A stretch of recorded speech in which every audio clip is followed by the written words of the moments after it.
My Nimo AI Max Plus 395 mini PC came in, and I am so excited to share it with you guys. Inside the box we have a warranty card, a user manual, a power cord, and an HDMI cord. This thing feels heavy for its size, and the metal also feels really strong. It doesn't feel flimsy at all. In the next video I'm going to be getting some benchmarks going and seeing what we can really get out of this machine.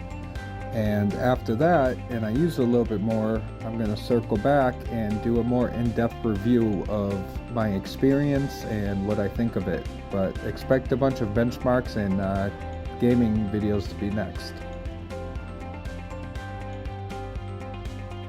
Visit NimoPC.com and use code MikeYT to save an extra 10% off of your order today.